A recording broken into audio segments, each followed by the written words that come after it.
Welcome back. We are going to use the support of a chair today, which you may have reservations about.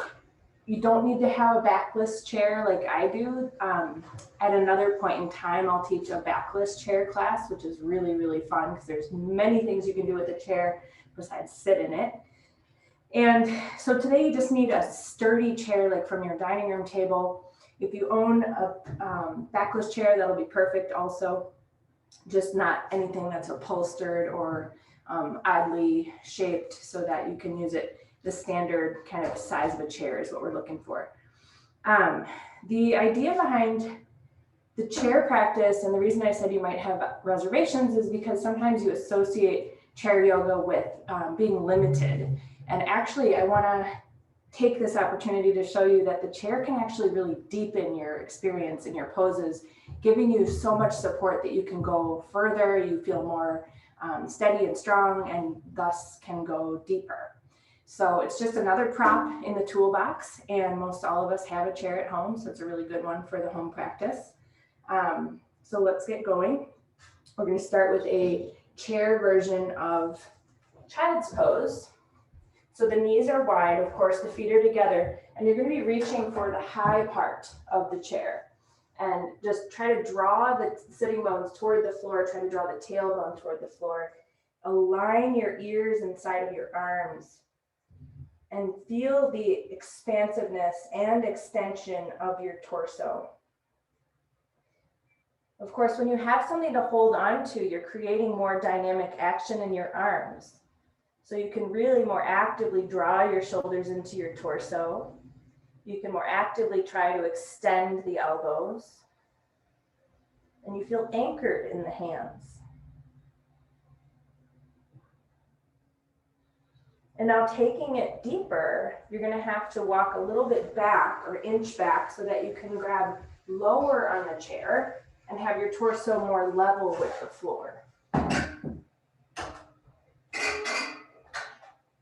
So making any adjustments you need to really take the hands lower, bring your torso more level, still creating that same expansiveness and extension, still aligning your ears between your arms. Maybe your ears start to pass through that space. Deep breaths. And you know the tailbone likes to curl up here. Just gently coax it toward the floor. Remember, the child's pose is named as such because it is talking about the positioning of the spine in utero, which was one single curve. So we didn't get the secondary curves until we learned to walk. So just feel your brainstem all the way to your tailbone here. And now you're going to step your left hand to the floor, cross your right arm to the opposite side chair leg, left chair leg, and use that leverage of your arms to really create a right side body extension. Big opportunity to open. Be aware of the neck position always. Try to find a neutral neckline. Don't create any tension with your neck. Don't bottleneck your neck.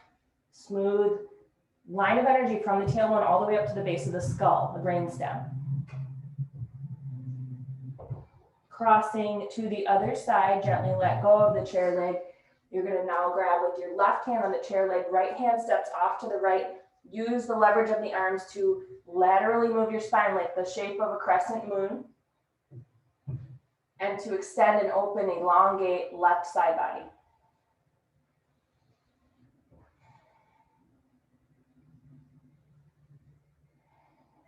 And now similarly but differently, we're going to move the chair to the side. This first side, we're going to go left with the chair.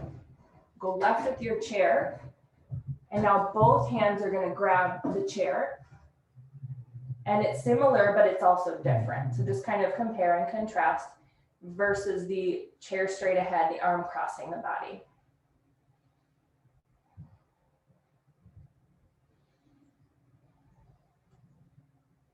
Wonderful. You're going to start to move your chair now to the right.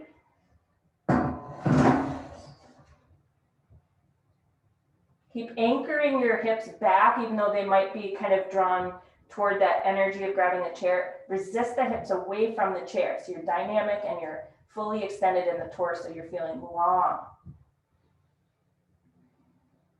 Tailbone pointing down. You might have to remind it several times. Think about the tip of your tailbone like a periscope. It wants to look at the floor, not the ceiling. Good. And now help yourself find your way back to the chair on the mat centered up with you. You're going to come up to standing, and we're going to take a standing version of Uttanasana, standing forward bend.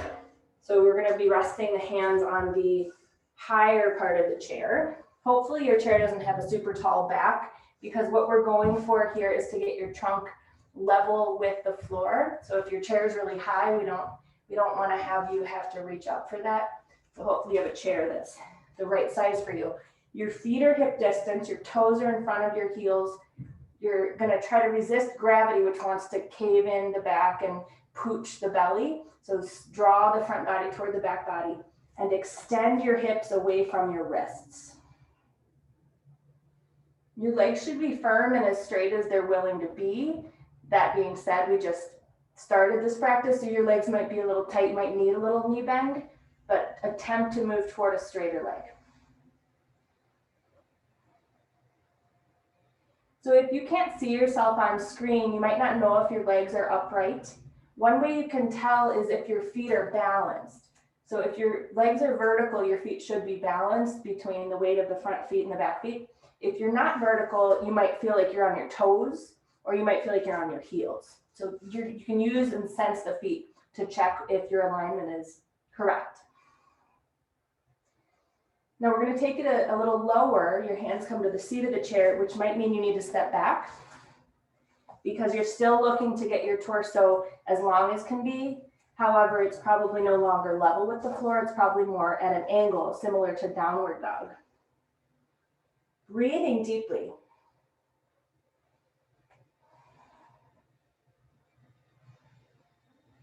Even though you're reaching to the chair, the shoulders resist back toward the hips, which allows your breastbone to shoot forward. If the shoulders push forward, your breastbone, as a result, contracts. So have your breastbone pull forward, pull your shoulders back. Now we're going to get deeper into the upper back by coming to a kneeling position. Your elbows will be on the chair. Your hands can come into Namaskarasana, which is the prayer position. Your thighs align vertically. And then you just take the structure of the pose and your orientation with gravity to sink the shoulder blades toward the chest to get the front body nice and open. Don't let your belly sag here. So we don't want to open the chest at the cost of the lumbar collapsing. Okay, so you have to do both. Tailbone still looking toward the floor as the chest opens.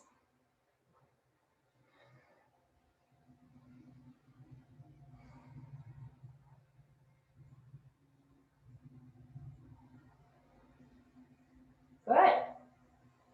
Now gently start to round your back and see if you can kneel, walk your knees in so you're safely coming up. And you're going to turn yourself around so that the lower legs come underneath the chair seat. You can widen the knees hip distance. Back yourself right up to the chair so that you can reach back and grab the arms of the chair. And again, we don't want to open the chest and distort the lumbar as a result, which you can see I'm kind of trying to show here. So as the chest opens, take the tailbone forward toward the front body. Lift and spread the chest. Feel the flesh of the chest is moving up, not down. Feel the flesh of the chest is moving up and over the shoulders and down the back. And then from there, turn your hands so that you're using the inside of the chair legs. If you have this kind of a chair, otherwise you'll have to hold the outside. But this is a little bit more of an opening if you have space to move the hands inside the chair, arms and palm space out. It gives you a little bit of a better feeling of expansion across the chest.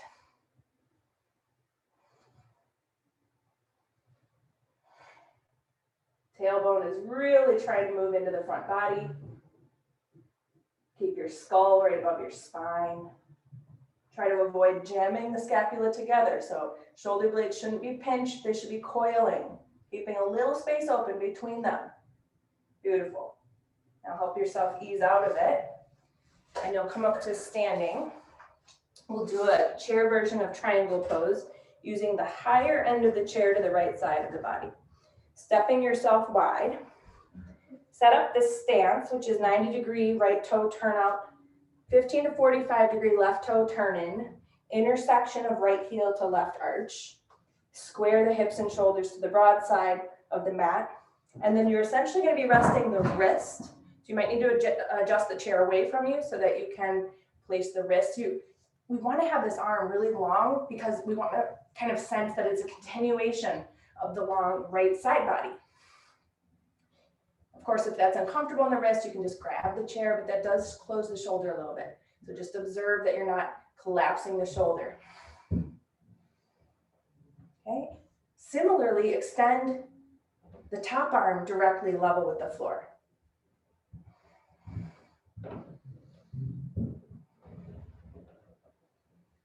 Good. 3 more breaths.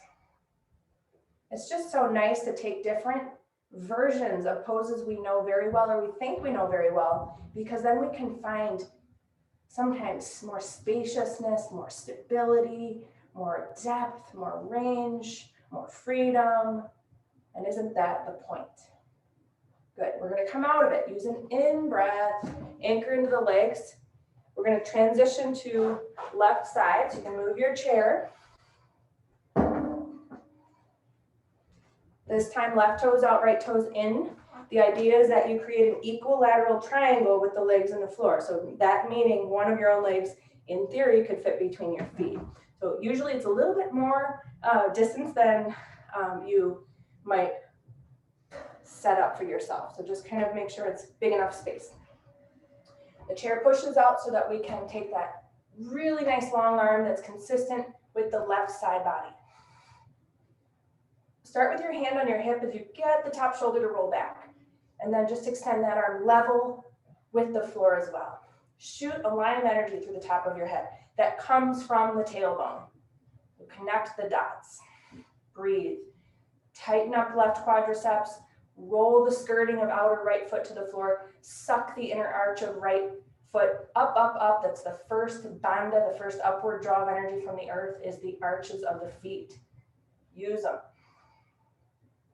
This is how we avoid that oppression of gravity. We use our bandhas. Wonderful. Hand back to the hip. Use an in-breath anchor into your legs. Use the crown of the head. Bring yourself up. Turn your toes forward. You can inch your feet back together.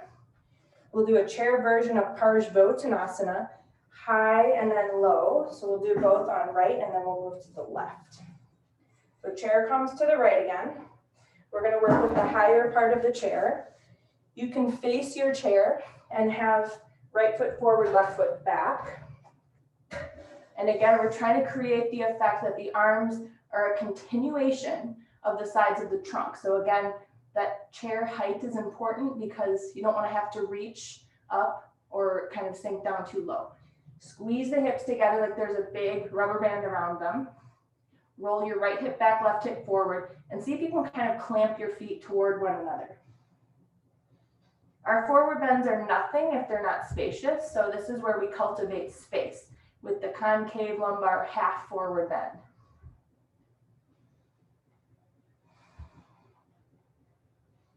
Ears between the arms, just like in all those child's poses. Now we're going to go low. We've cultivated space, so without losing the space, see if you can turn your chair around. And now you'll use the lower position of the chair to bow toward the right shin. And you should be attempting to gently steer your torso right because we're trying to align the breastbone with the right leg. Keeping that sense of spaciousness. Try to move the leg bones from front to back. Try to squeeze the feet toward each other, clamping. Squeeze the hips toward each other. Steer the trunk to the right. Breathe. Extend your right toes toward the top of the mat.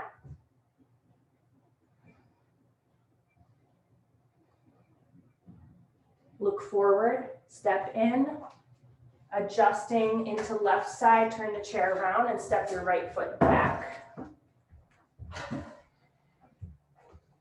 Okay, so push the chair out until you have your arms pretty level with the torso, with the sides of the torso, rolling the outer left hip back, which in turn brings the outer right hip forward, which gives us more squareness. Compact the hips to midline, squeeze your feet toward one another. Try to feel just as long on your left side as you are on your right side. Extend the left toes toward the top of the mat. Keep the chest opening with every exhale. Keep the low belly hugging the sacral band to support the low back.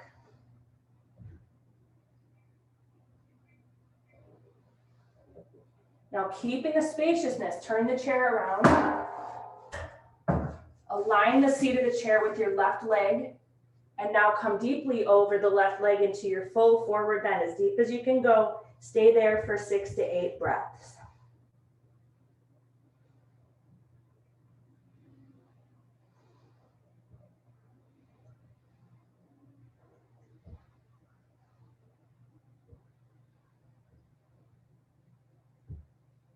Good.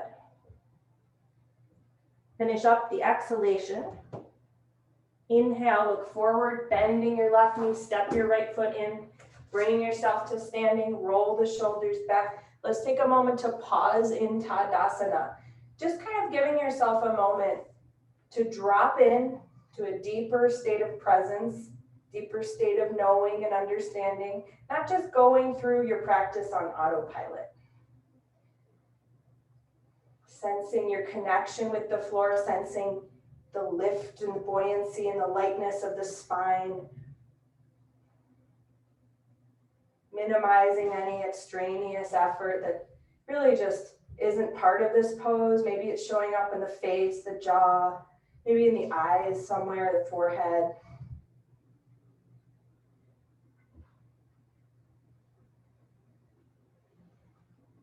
Okay. Now open your eyes. We're going to take revolving triangle. I want to be able to face you, so I'm going to move my chair. You don't need to, unless we're going to be kind of turning to face the camera is why I'm moving my chair. So right foot forward, left foot back. Did I do that right? Let's see. No, I'm still not going to be facing you. So right foot forward, left foot back. Now I'll be facing you. Sorry, I had to work through that little moment. Okay, so you're going to kind of come back to where you just were using the seat of the chair, but you're going to rest. So right foot forward, left foot back. You're going to rest the left forearm on the seat of the chair. This is revolving triangle chair version, chair style. Love it. It's really, I think it's really great because revolving triangle can feel very wobbly. And then if you have that wobbly thing going on, you're not feeling that you can refine the pose at all. You're just trying not to tip over. So this version gives you that sense of security so that you can really kind of check that pose out with more, with greater depth. So you're crossing left forearm on the chair seat, right hand to the higher part of the chair, and then you're going to leverage your arms to revolve your trunk to face to the right. Now what tends to happen is we push or swing out with the right hip here. So while you're trying to turn your trunk to the right, you're actually trying to roll your right hip to the left. Okay, you can peek or lift that elbow, you kind of peek under the arm, keep that shoulder rolling back, and just anchor into your legs. This pose is nothing without the legs. So these are really the roots. Your legs are compact, they're fully extended. You have good hip adduction going on, hip compaction. Maybe sensing a little bit more freedom here than you have in the past with revolving triangle. 2 more exhales. Take it a bit farther and remember to connect the dots of your tailbone and your crown. Energetically connect the dots. Good. After this exhale, inhale, turn back to face the chair. And now I will be facing away from you for left side, but that might be a good thing. You can see a different view. Step back with the right foot, left foot is forward. Right arm will be on the chair seat. Left hand is higher and on the arm or the back of the chair. And you're gonna start to push into your roots. You have 2 feet, you have the forearm, and you have that hand on the chair. Revolve your trunk to the left, but meanwhile, squeeze the outer left hip to midline toward the right.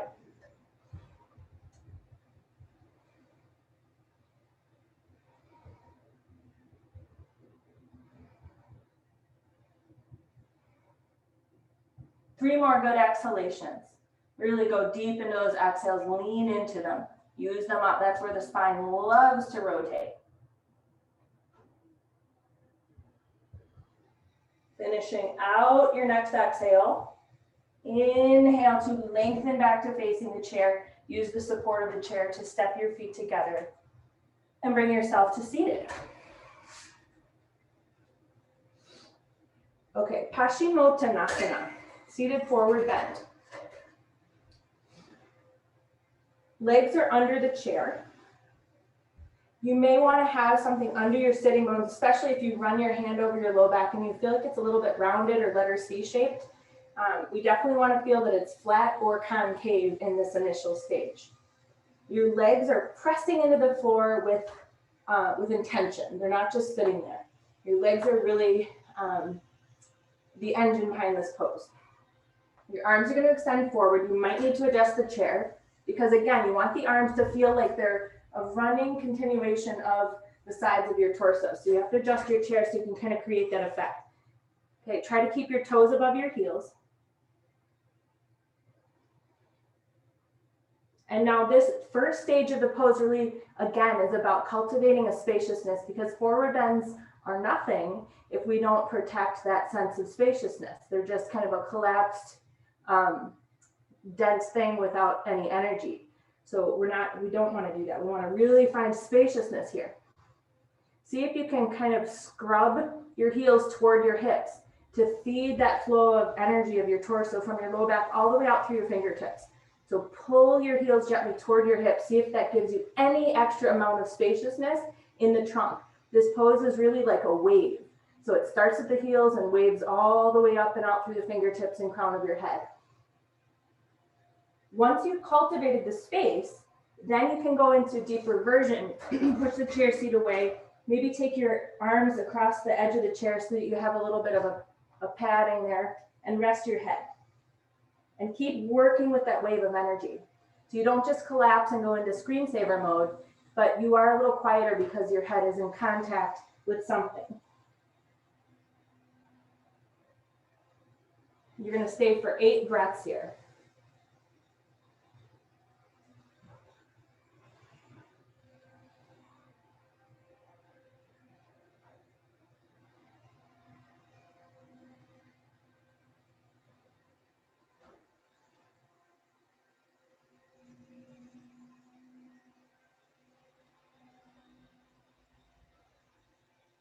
And now we're going to come into a twisting version. So inhale yourself up.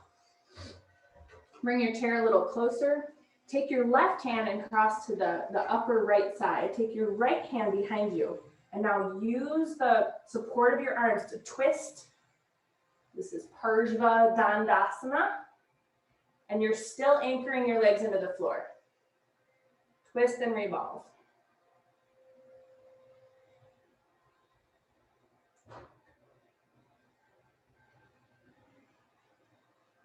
Beautiful. And now go ahead and release. Left hand will sit next to left hip. Right hand is going to cross to the outer left of the chair, revolving your trunk, pressing your legs actively into the floor, bringing those right side ribs around, rolling the left shoulder back.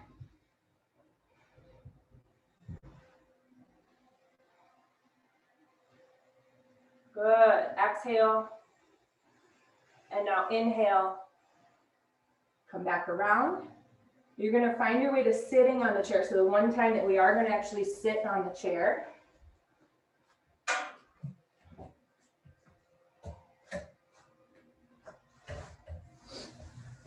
So you're going to sit side saddle on your chair. So we'll begin with the high part of the chair facing right. And then you're going to use the high part of the chair in your hands. But you'll sense as you twist that one hand pulls, the other pushes. And in this way, we're able to go deeper. Let the elbows wing out. So your elbows are not pinned to your sides. The elbows are winging out, which helps you broaden across the chest and collarbones. Corseting the lower abdominals so that you're not harming your low back in any way. You're giving them the support of the muscular abdominals so that you can twist deeply, but kind of containing yourself. So we don't want to overly rotate. Sometimes that can happen in our twists. And then now take your head and fully look over the right shoulder. So you're completing the twist right up to the brainstem.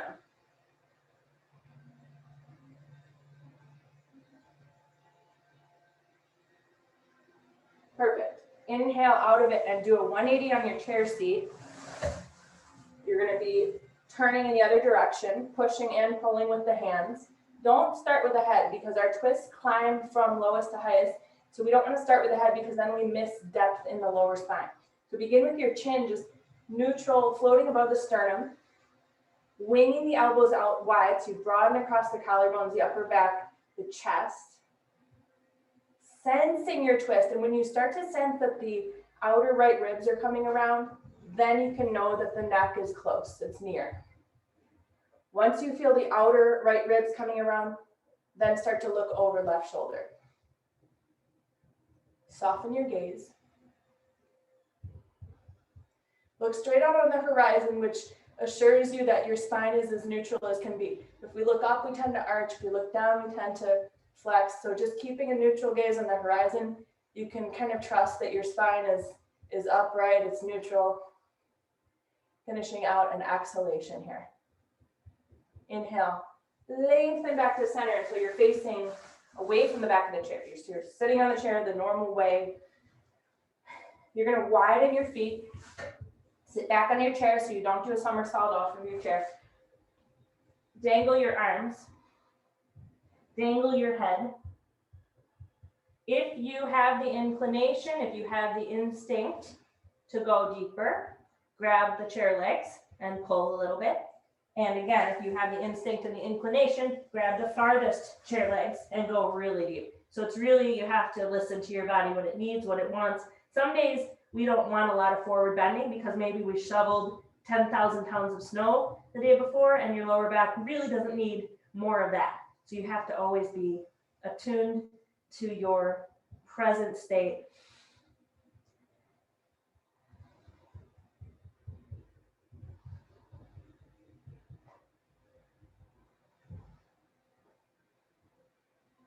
Stay for 4 more breaths.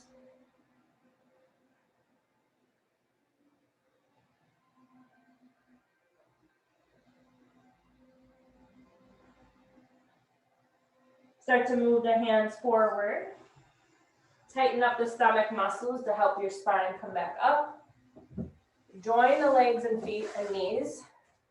I'm going to show you a chair version of child's pose, which is really handy because we all do a lot of chair sitting, unfortunately, more than we should. But you can start to do yoga in a chair as often as you can. And child's pose in a chair is instantly rest and digest for the nervous system, which is the parasympathetic state that we are trying to help downregulate the kind of fight or flight. So once the chest joins the thighs, that instantly puts you in rest and digest mode. So you can lean forward, connect your chest and thighs, let your arms dangle, let your head dangle.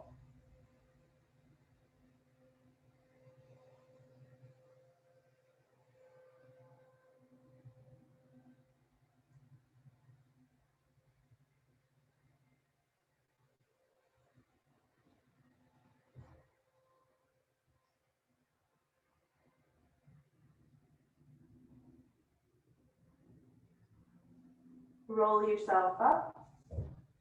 If you're dizzy, don't just stand up right away. Always take some time to wait out that dizziness. And then quietly set yourself up for final resting pose.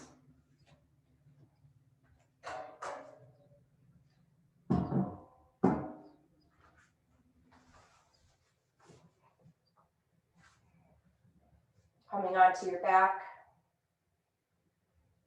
taking a moment to arrange the limbs so they're spacious. The flesh of the buttocks is moving from the upper buttock toward the lower buttocks. The shoulders start to relax toward the floor. There's no agenda and there's no willfulness here. So letting go of that doing mindset, stepping into the being and noticing.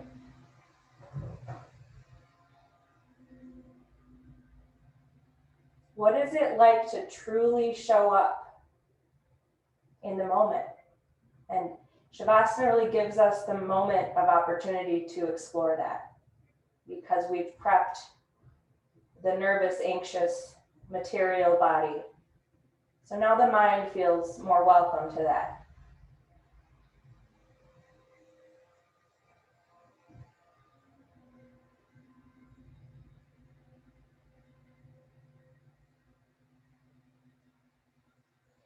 Place yourself in your mind's eye in a tiny little boat. And you're lying just like you are now on the floor of the boat. There's little waves, not big ones, just little ones. The waves are your breath. And you can't see them coming or going because of how you're in the boat. You can only sense those waves as they occur beneath you. Just riding the waves of your breath with your attention.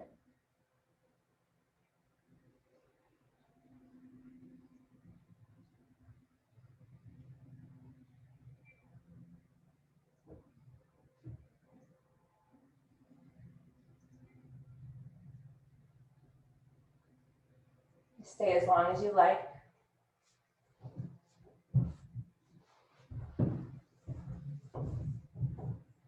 Namaste.